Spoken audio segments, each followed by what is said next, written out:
Hello दोस्तों, आपका हिंदी मानस with Neha में बहुत बहुत स्वागत है। मैं नेहा आप लोगों का हार्दिक स्वागत करती हूँ। आज की वीडियो अमृतलाल नागर द्वारा लिखित मानस का हंस भूमिका को लेकर मैं प्रस्तुत हूँ। और आप लोग हिंदी की प्रतियोगी परीक्षाओं में बैठते रहे हैं तो आप लोगों को एक अंदाज़ा भी होगा कि कभी कभी उपन्यासों के जो भूमिका रहते हैं या किसी भी रचना की कोई भूमिका हो, वहाँ से प्रश्न पूछे ही जाते हैं। तो ऐसे में मानस का हंस हमारे लिए और ज़्यादा महत्वपूर्ण हो जाता है, क्योंकि ये नेट के सिलेबस में लगा हुआ है। तो चलिए देखते हैं हम मानस के हंस का भूमिका। गत वर्ष अपने चिरंजीवी भतीजों स्वर्गीय रतन के पुत्रों के यज्ञोपवीत संस्कार के अवसर पर बम्बई गया था। ये बोल रहे हैं अमृतलाल नागर। वहीं एक दिन अपने परम मित्र फिल्म निर्माता निर्देशक स्वर्गीय महेश कौल के साथ बातें करते हुए सहसा इस उपन्यास को लिखने का संकल्प मेरे मन में जागा। महेश जी बड़े मानस प्रेमी और तुलसी भक्त थे। वर्षों पहले एक बार उन्होंने उत्कृष्ट फिल्म सिनेरियो के रूप में रामचरितमानस का बखान करके मुझे चमत्कृत कर दिया था। इसीलिए मैंने उनसे मानस चतुर्शती के अवसर पर तुलसीदास जी के जीवन वृत्त पर आधारित फिल्म बनाने का आग्रह किया। नागर जी बता रहे हैं कि उन्हें मानस का हंस लिखने की प्रेरणा या फिर कह सकते हैं कि उपन्यास को लिखने का बीज कहाँ से प्रस्फुरित हुआ, इस पैराग्राफ में वो बता रहे हैं। आगे है कि महेश जी चौंक कर मुझे देखने लगे। कहा, पंडित जी, क्या तुम चाहते हो कि मैं भी चमत्कारबाजी की चूहा दौड़ में शामिल हो जाऊं? गोसाई जी की प्रामाणिक जीवन कथा कहाँ है? ये कौल जी नागर जी से प्रश्न कर रहे हैं कि आप मुझे फिल्म बनाने के लिए बोल तो रहे हैं, लेकिन फिल्म बनाने के लिए जो मूल सामग्री चाहिए या फिर कह सकते हैं कि जो पटकथा चाहिए, उसमें कुछ जीवंतता होनी चाहिए, कुछ यथार्थ होना चाहिए। और गोसाई जी के प्रामाणिक जीवन वृत्त या फिर जीवन गाथा हमारे पास उपलब्ध नहीं है। आगे नागर जी कहते हैं कि यह सच है कि गोसाई जी की सही जीवन कथा नहीं मिलती। यूँ कहने को तो रघुवर दास, अब ध्यान से देखिएगा, ये जो पात्र हैं ये आगे उपन्यास में भी हमें देखने को मिलेंगे। वेणी माधव दास, जिन्होंने मूल गोसाई चरित लिखी थी तुलसीदास के ऊपर। कृष्णदत्त, जो कि उनके सखा थे। अवि नारायण और संत तुलसी साहब के लिखे गोसाई जी के 5 जीवन चरित हैं, किंतु विद्वानों के मतानुसार वे प्रामाणिक नहीं माने जा सकते। रघुवर दास अपने आप को गोस्वामी जी का शिष्य बतलाते हैं, लेकिन उनके द्वारा प्रणीत तुलसी चरित की बातें स्वयं गोस्वामी जी की आत्मकथा परक कविताओं से मेल नहीं खाती।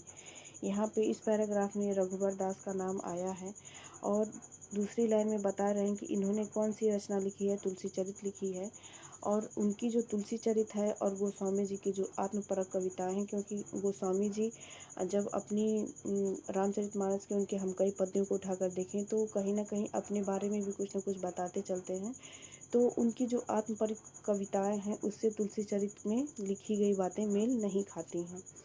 आगे लेखक कहता है, संत बेनी माधव दास द्वारा लिखित मूल गोसाई चरित। देखिए यहाँ पे अब आ गया है, नागर जी बता रहे हैं कि जो बेनी माधव दास हैं उनके द्वारा लिखी मूल गोसाई चरित में गोसाई जी के जन्म, यज्ञोपवीत, विवाह, मानस समाप्ति आदि से संबंधित जो तिथि यानी कि समय, वार, विक्रम संवत से मतलब है आगे चल संवत दिए गए हैं, वे भी डॉक्टर माता प्रसाद गुप्त, ये इतिहासकार हैं, और डॉक्टर रामदत्त भारद्वाज की जांच कसौटी पर खरे नहीं उतरते। कहने का तात्पर्य ये है कि वेणी माधव दास ने भी जो मूल गोसाई चरित लिखी है उसमें भी गोसाई जी के जन्म, यज्ञोपवीत, विवाह, मानस समाप्ति अर्थात रामचरितमानस की जो उन्होंने रचना की उसकी समाप्ति आदि से संबंधित जो तिथि, वार यानी कि दिन, संवत यानी कि समय काल दिए गए हैं, वे भी डॉक्टर माता प्रसाद गुप्त और रामदत्त भारद्वाज की जांच कसौटी पर खरे नहीं उतरते। इसी प्रकार गोस्वामी जी के अन्य जीवन चरित भी सच से अधिक झूठ से जुड़े हुए हैं। कहने का तात्पर्य ये है कि किंवदंतियाँ जो चली आ रही हैं उसमें लोग अपनी तरफ से कुछ जोड़ के जो कथा सुनाते चले आए वही अधिक जान पड़ता है। परंतु यह मानते हुए भी कि कवितावली, हनुमान बाहुक और विनय पत्रिका आदि रचनाओं में तुलसी के संघर्ष भरे जीवन की ऐसी झलक मिलती है कि जिसे नज़रअंदाज नहीं किया जा सकता है। किंवदंतियों में जहाँ अंधभक्त भरा झूठ मिलता है, वहाँ ही ऐसी हकीकतें भी नजर आती हैं जिनसे गोसाई जी की आत्मपरक कविताओं का तालमेल बैठ जाता है। इसके अलावा मेरे मन में तुलसीदास जी का ड्रामा प्रोड्यूसर और कथावाचक वाला रूप भी था, जिसके कारण मैं मित्रवर महेश जी की बात के विरोध में चमत्कारी तुलसी से अधिक यथार्थवादी तुलसी की वकालत करने लगा। कहने का तात्पर्य ये है कि इनके मानस में एक तुलसीदास की जो चमत्कारिता से जो प्रभावी थे, उस पे इनके यथार्थवादी तुलसी ज़्यादा भारी पड़ने लगे। कहने का तात्पर्य ये है कि वो तुलसी की आत्मपरक बातों में इतने खो गए या फिर इतने घुल मिल गए कि उन्हें चमत्कारी तुलसीदास से ज़्यादा प्रिय यथार्थवादी तुलसीदास लगने। यथार्थवादी क्या कि जो जिन्होंने संघर्ष झेला, जिन्होंने अपनी कठिन परिश्रम से अपने लक्ष्य तक पहुँचे, वो सब बातें इनको ज़्यादा प्रिय लगने लगीं। लगभग 5 से 6 वर्ष पहले एक दिन बनारस में मित्र मंडली में गोसाई जी द्वारा आरंभ की गई रामलीला से संबंधित बातें सुनते सुनते एकाएक मेरे, अब देखिए इस पैराग्राफ में बता रहे हैं कि जो बनारस की मित्र मंडली है, वहाँ पे गोसाई जी द्वारा ही रामलीला आरंभ की गई। जैसा कि पता होगा कि पूर्वांचल में या फिर पूरे उत्तर प्रदेश में रामलीला बहुत ही लोकप्रिय है। वहाँ पे आज भी रामलीला का चलन यहाँ पे बहुत ही प्रसिद्ध है। तो बता रहे हैं कि ये कहीं न कहीं गोस्वामी तुलसीदास द्वारा ही आरंभ की गई थी। आगे है, मन में यह प्रश्न उठा कि तुलसी बाबा ने किसी एक स्थान को अपनी रामलीला के लिए न चुनकर पूरे नगर में उसका जाल क्यों फैलाया।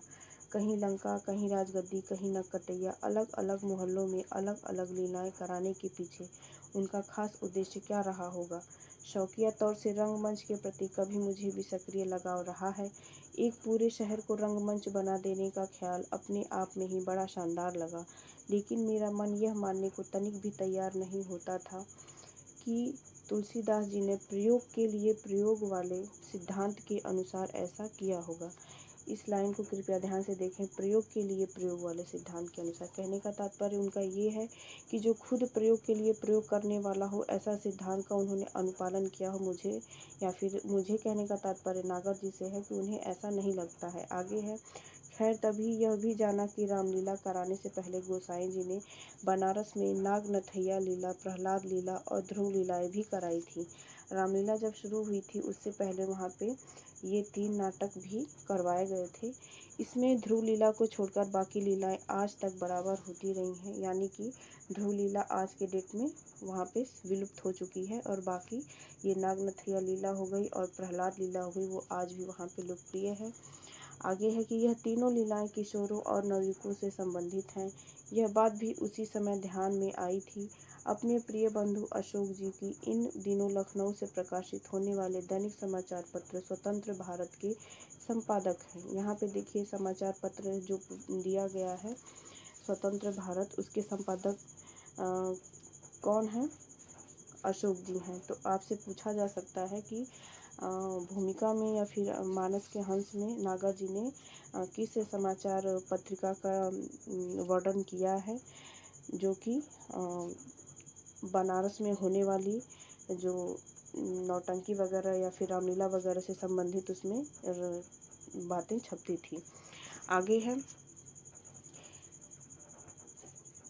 संपादक हैं से एक बार प्रसंगवश यह जानकारी मिली कि बनारस की रामलीला में केवट, अहीर, ठठेरे, ब्राह्मण, क्षत्रिय आदि सभी जातियों के लोग अभिनय करते हैं। काशी में अनेक हनुमान मंदिरों के अलावा जनश्रुतियों के अनुसार कसरत कुश्ती के अखाड़ों में भी बाबा की प्रेरणा से ही हनुमान जी की मूर्तियाँ प्रतिष्ठापित करने का चलन चला।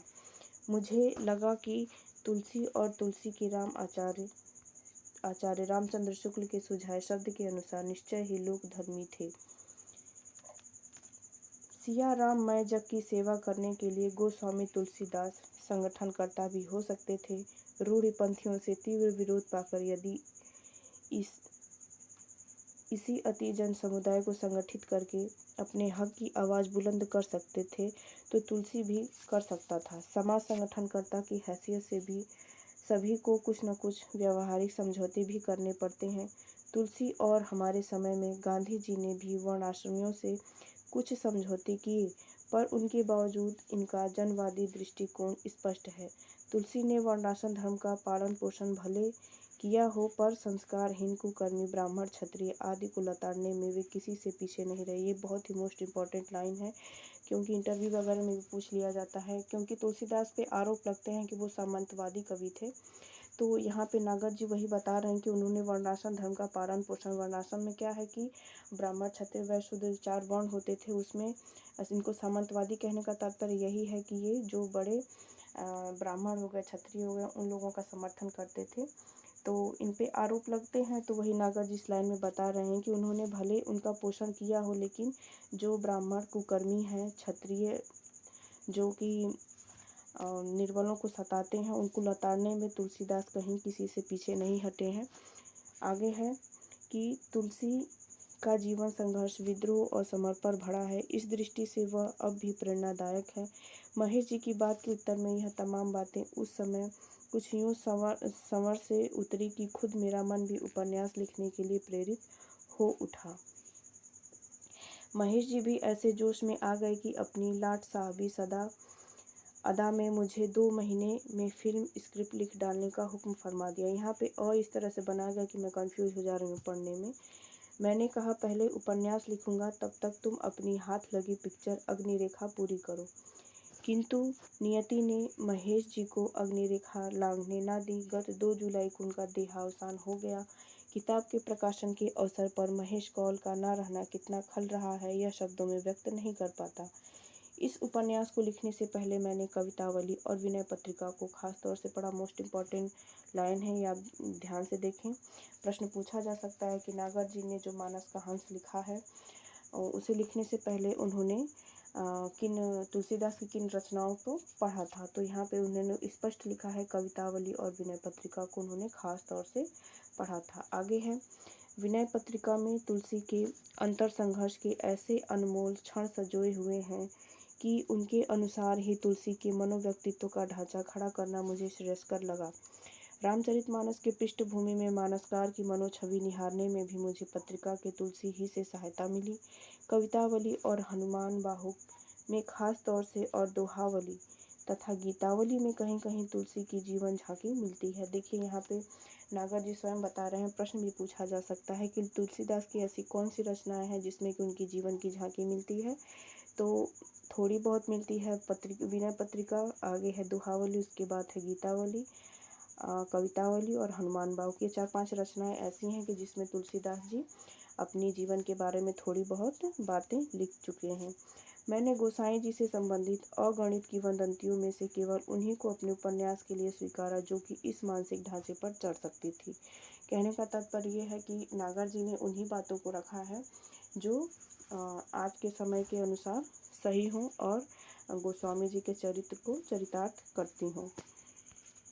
आगे है, तुलसी के जन्म स्थान तथा सुकर खेत बनाम सोरो विवाद में दखल अंदाजी करने की नीयत न रखने हुए भी किस्साई गोई की हैसियत से मुझे इन बातों के संबंध में अपने मन का ऊँट किसी करवट बैठाना ही था। चूँकि तुलसीदास के जन्म स्थान के बारे में विवाद है, बहुत सारे विद्वान उनका जन्म स्थान सुकर खेत मानते हैं और बहुत सारे विद्वान सोरो मानते हैं। तो नागर जी बता रहे हैं कि मैंने इन दोनों विवादों के बीच में पढ़ने की हैसियत अपने मन से निकाल दी, क्योंकि मन का जो ऊँट है वो कहीं ना कहीं तो बैठा नहीं था, अर्थात जो उनका जन्म स्थान है वो कोई एक स्थान तो उन्हें चयनित करना ही था। आगे की लाइन में वो बताते हैं कि चूँकि स्वर्गीय डॉक्टर माता प्रसाद गुप्त और उदय भानु सिंह के तर्कों से प्रभावित हुआ, इसीलिए मैंने राजापुर को ही जन्म स्थान के रूप में चित्रित किया है। वो बता रहे हैं कि सुकर क्षेत्र को उन्होंने खारिज कर दिया और सोरो से मिलता जुलता जो राजापुर ग्राम है वहीं को उन्होंने जन्म स्थान के रूप में चित्रित किया है। उपन्यास में एक जगह मैंने नवयुवक तुलसी और काशी की एक वेश्या का असफल प्रेम चित्रित किया है। ये नागर जी बता रहे हैं कि मानस के हंस में उन्होंने तुलसी और काशी की एक गणिका है उसके असफल प्रेम का चित्रण किया है। यह प्रसंग शायद किसी तुलसी भक्त को चिढ़ा सकता है, लेकिन ऐसा करना मेरा उद्देश्य नहीं है। तनु तरफत तुव मिलन बिन आदि 2 दोहे पढ़े, जिनके बारे में यह लिखा था कि यह दोहे तुलसीदास जी ने अपनी पत्नी के लिए लिखे थे। जनश्रुतियों के अनुसार गोसाई बाबा अपनी बीवी से ऐसे चिपके हुए थे कि उन्हें मैके तक जाने नहीं देते थे, तो बहुत ही प्रचलित बात है। फिर बाबा उन्हें यह दोहा वाली चिट्ठी भला क्यों भेजने लगे? बता रहे हैं नागर जी कि वो खुद अपनी पत्नी से ऐसे चिपके रहते थे, चिट्ठी क्यों लिखेंगे, क्योंकि उनकी पत्नी तो जाती भी नहीं थी मायके। आगे लिखते हैं कि खैर यूँ मान लेना कि जवानी की उमंग में तुलसी ने अपने बैठक में यह दोहे रचकर किसी दास या दासी की मार्फत किसी बात पर कई दिनों से रूठी हुई पत्नी को मनाने के लिए खुशामद में लिखकर अंतःपुर में भिजवाए थे।